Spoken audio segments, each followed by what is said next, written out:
Hello साथियों, नमस्कार। आपने देखना शुरू कर दिया आपका अपना YouTube channel DS Mishra official और आपके अपने चैनल पर इस नए वीडियो सेशन के साथ आपका हार्दिक स्वागत है। और इस वीडियो में मैं बात करने वाला हूं कि जैसा कि हम लोग जान रहे हैं कि सक्षमता द्वितीय चरण में उत्तीर्ण शिक्षक साथियों की काउंसलिंग की प्रक्रिया चल रही है और यह काउंसलिंग की जो प्रक्रिया है वह 30 दिसंबर 2024 से शुरू हुई है और यह 7 जनवरी 2025 तक चलने वाली है।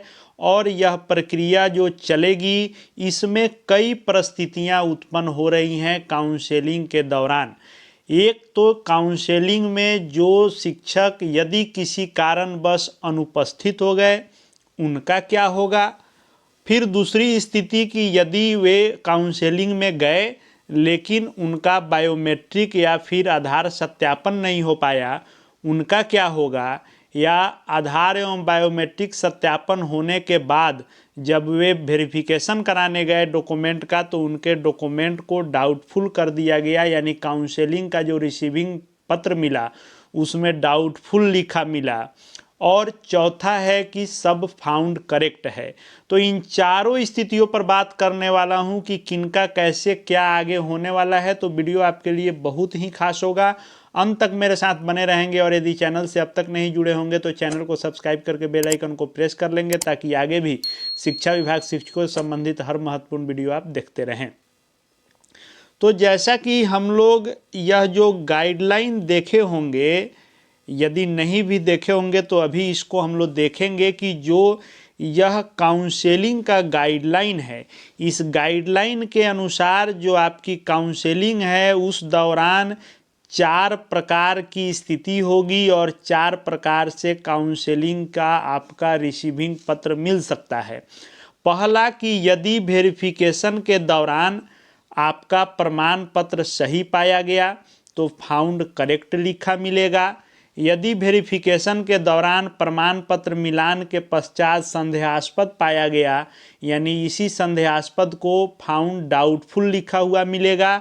और तीसरी स्थिति होगी कि वेरिफिकेशन के दौरान प्रमाण पत्र प्रथम दृष्टया यदि फर्जी पाया गया तो उस पर फाउंड फेक लिखा मिलेगा। और यदि वेरिफिकेशन के दौरान कोई अभ्यर्थी अपना मूल प्रमाण पत्र प्रस्तुत नहीं कर सके तो उस पर लिखा हुआ मिलेगा डाउटफुल ही, लेकिन रिमार्क्स में लिखा हुआ रहेगा कि आपने यह डॉक्यूमेंट जो है प्रस्तुत नहीं कर पाया। तो ये 4 स्थितियां बनेंगी। इसके अलावा पहले हम लोग बात कर लेते हैं कि जो अनुपस्थित हो गए हैं यानी किसी कारणवश इसमें शामिल ही नहीं हुए उनका क्या होगा। तो उनको भी घबराना नहीं है। जो अनुपस्थित हो गए हैं उनको अगले जो रीकाउंसलिंग का शेड्यूल होगा उस शेड्यूल में उनको फिर से मौका मिलेगा। और दूसरा, जिनका बायोमेट्रिक या आधार सत्यापन नहीं हुआ है या डाउटफुल हुआ है उनका कैसे क्या होगा उसको हम लोग जान लेते हैं। तो डाउटफुल और फाउंड करेक्ट, ये 2 चीज़ों को हम लोग समझ लेते हैं। तो एक तो जैसे आपका यहाँ जो रिसीविंग लेटर मिल रहा है यहाँ पर सीरियल नंबर दिया हुआ रह रहा है कि कितने डॉक्यूमेंट आपका वेरिफिकेशन हुआ। यहाँ पर वेरिफिकेशन स्टेटस लिखा हुआ मिल रहा है found correct, found correct, found correct. यदि सभी कॉलम में, यहाँ जितना कॉलम आपके रिसीविंग पत्र में है, यदि यहाँ सीरियल नंबर 1 से लेकर जितना डॉक्यूमेंट आपका लगा होगा उतना सीरियल तक सभी के सामने ऐसा फाउंड करेक्ट लिखा हुआ है तो आपका काउंसलिंग सफलतापूर्वक हो चुका है।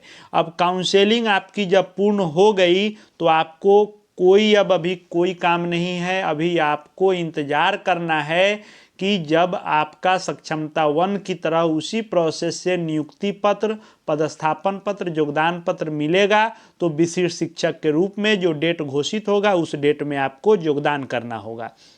दूसरा, यदि आपका रिसीविंग लेटर जो है ऐसे ही सीरियल नंबर दिया हुआ है और किसी के सामने फाउंड करेक्ट तो है लेकिन किसी के सामने फाउंड करेक्ट के बदले में यदि डाउटफुल लिखा हुआ मिल रहा है ऐसे, तो इसका क्या मतलब है। तो डाउटफुल हो गया यानी जिसके सामने डाउटफुल है वह प्रमाण पत्र संदेहास्पद में डाल दिया गया और आपकी काउंसलिंग अधूरी रह गई, आपको फिर से काउंसलिंग करानी पड़ेगी। यह होगा क्यों? यानी फाउंड करेक्ट का मतलब हो गया कि आपका सब कुछ सही पाया गया, तो इसमें तो कोई आपको दिक्कत ही नहीं है, आपका सब कुछ ओके है। लेकिन डाउटफुल हुआ, तो डाउटफुल हो क्यों रहा है? तो जैसे मान लीजिए कि यह जो डॉक्यूमेंट आपको देने थे, इन डॉक्यूमेंट को आपको दिखाते समय या तो डॉक्यूमेंट में किसी प्रकार की गलती है, या फिर आपने जो अपलोड किया तो अपलोड करने में जहाँ पर मान लीजिए मैट्रिक का अपलोड करना था, वहाँ पर आपने डीएलएड या बीएड या डीपी अपलोड कर दिया। जहाँ पर आपको इंटर करना था वहाँ पर आपने बीटेड सीटेड दक्षता कर दिया। यानी गलत जगह पर डॉक्यूमेंट अपलोड करने से भी डाउटफुल हो सकता है। दूसरा, नाम इत्यादि में यदि किसी प्रकार की गड़बड़ी है तो भी डाउटफुल हो सकता है। या फिर आपका जो डॉक्यूमेंट है वह जो आपने लगाया उसको आपने प्रस्तुत नहीं किया तो भी आपका डाउटफुल हो जाएगा, क्योंकि जो आपने वहाँ पर अपलोड किया वह आपसे मांगा जाएगा, तो गलत अपलोड के कारण भी डाउटफुल हो जाएगा। उसके बाद जो आपने अपलोड किया उसका किसी का ओरिजिनल आपके पास नहीं रहा काउंसलिंग के समय, उस समय भी आपका डाउटफुल हो जाएगा। या फिर आपका सीटेट बीटेट का मार्क्स वाला भी जो मैटर है, यानी अदर स्टेट वाले हैं लेकिन छूट पर बहाली हो गई है, यदि छूट का लाभ ले लिए हैं, उनको डाउटफुल कर दिया जाएगा, क्योंकि अदर स्टेट वाले को जनरल के इतना ही मार्क्स चाहिए था सीटेट बीटेट में। उसके अलावा सब्जेक्ट कॉम्बिनेशन को लेकर भी डाउटफुल हो सकता है, डॉक्यूमेंट मिसमैच को लेकर भी डाउटफुल हो सकता है। तो जिस भी कारण से डाउटफुल होगा, यहाँ पर आपका डाउटफुल जो यहाँ लिखेगा फाउंड करेक्ट के बदले डाउटफुल लिखेगा, यहाँ रिमार्क्स में वह कारण भी वह लिखेगा। तो इनको क्या करना है उस पर भी बात करूंगा। एक और स्थिति है कि आपका बायोमेट्रिक या आधार सत्यापन नहीं हो पाता है, उसके कई कारण हैं। या तो आपने जो आधार के साथ लिंक किया मोबाइल नंबर है वह आप नहीं ले गए, इससे भी आपकी काउंसलिंग नहीं होगी, आपका सत्यापन शुरू में ही नहीं होगा, बायोमेट्रिक आधार आपका नहीं होगा सत्यापित। दूसरा, यदि आपने सक्षमता के फॉर्म भरने में नाम लिखा उसकी स्पेलिंग कुछ और है और आपके आधार में आपके नाम की स्पेलिंग कुछ और है, जन्म तिथि कुछ और है, तो यानी आपके फॉर्म भरने में और आधार में इन दोनों में किसी प्रकार का अंतर होगा तो भी आपका काउंसलिंग बायोमेट्रिक और आधार सत्यापन नहीं हो पाएगा। तो जिनका भी या तो बायोमेट्रिक या आधार सत्यापन नहीं होगा या डॉक्यूमेंट में डाउटफुल कर दिया जाएगा, उनका क्या होना है, आइए उस पर हम लोग बात कर लेते हैं। तो उसके लिए क्या होगा कि आपको फिर से एक डेट निकलेगा जिसमें यह जिक्र रहेगा कि जिनका भी या तो नाम में अंतर के कारण यदि उनका काउंसलिंग अधूरा रह गया है, जैसे आपके नाम, जन्म तिथि, लिंग या आधार संख्या, मोबाइल नंबर, ये सब गलत आपका कोई भी एंट्री हुआ फॉर्म भरने में और आधार से मैच नहीं किया, जिसके कारण आपका बायोमेट्रिक आधार सत्यापन नहीं हुआ, तो एक डेट शेड्यूल जारी होगा और आपसे आवेदन लिया जाएगा कि आपको क्या सुधार करवाना है। उसका फॉर्मेट आएगा कि आपने गलत क्या लिखा है, सही क्या होगा, और आपको यह आवेदन जिला कार्यक्रम पदाधिकारी स्थापना को देना होता है। और जिला कार्यक्रम पदाधिकारी स्थापना के द्वारा आपके नाम, जन्म तिथि, लिंग, आधार संख्या, मोबाइल नंबर, इस सब में जो भी गलती होगी उसको सुधारा जाएगा। आप स्वयं से सुधार नहीं सकेंगे और उसको जिला शिक्षा पदाधिकारी भी वेरीफाई करेंगे, उसके बाद आपकी रिकाउंसलिंग होगी। अगर यदि किसी डॉक्यूमेंट में कमी रह गई या आपने अपलोड नहीं किया या गलत अपलोड कर दिए, तो वैसे लोगों के लिए फिर से बिहार विद्यालय परीक्षा समिति अपना पोर्टल खोलेगा, उसका भी एक डेट आएगा और उस डेट में आपको क्या करना होगा कि अपना डॉक्यूमेंट स्वयं से अपलोड करना होगा। इस वेबसाइट पर, जो सक्षमता वाला वेबसाइट है, उस पर फिर से डॉक्यूमेंट अपलोड करने का आपको मौका मिलेगा।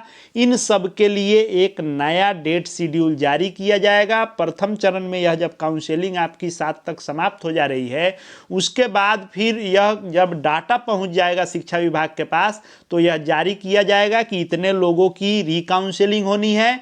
तो जिनका भी नाम में या जन्म तिथि, लिंग, आधार संख्या, मोबाइल नंबर, इस सब में गलत होगा, जिसके कारण काउंसलिंग आपकी अधूरी रह गई होगी, तो आपको आवेदन देना होगा अपने पोस्टेड जिला में जिला कार्यक्रम पदाधिकारी को। वे आपके फॉर्म में सुधार करेंगे सक्षमता वाला, और डॉक्यूमेंट यदि आपने गलत अपलोड कर दिया या किसी डॉक्यूमेंट के कमी के कारण डाउटफुल हो गया, तो आपको फिर से प्रमाण पत्र अपलोड करना होगा। और इसके लिए बिहार विद्यालय परीक्षा समिति जो है आपको फिर से पोर्टल शुरू करेगा, खोलेगा, और आपको फिर से अपना डॉक्यूमेंट अपलोड करना होगा।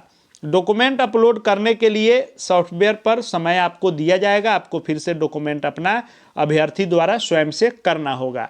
इसके अलावा जो अनुपस्थित हैं उनको भी फिर से मौका मिलेगा। तो यानी उस शेड्यूल का आप इंतजार करें कि गलत अपलोड हुआ, उसका पोर्टल कब खुलेगा, गलत एंट्री हुई, आधार से मिसमैच हो गया जिससे काउंसलिंग अधूरी रह गई, तो उसके लिए आवेदन देने का डेट आएगा। और यह सब प्रक्रिया करने के बाद रीकाउंसलिंग की फिर से तिथि आएगी, और उस तिथि पर आपको फिर से पूर्ण तैयारी के साथ जा करके अपने काउंसलिंग को पूर्ण कराना होगा। आगे इन सब का जैसे जो अपडेट आएगा सब आपको अपने चैनल डीएस मिश्रा ऑफिशियल को पर देखने को मिलते रहेंगे। चैनल से जुड़ जाएंगे, चैनल को सब्सक्राइब करके बेल आइकन को प्रेस कर लेंगे। साथ ही साथ हमारे Telegram channel DS Mishra official से भी जुड़ जाएंगे, वहाँ भी हर शिक्षा विभाग के अपडेट आपको मिलते रहेंगे। इस वीडियो को देखने के लिए आपका बहुत बहुत धन्यवाद।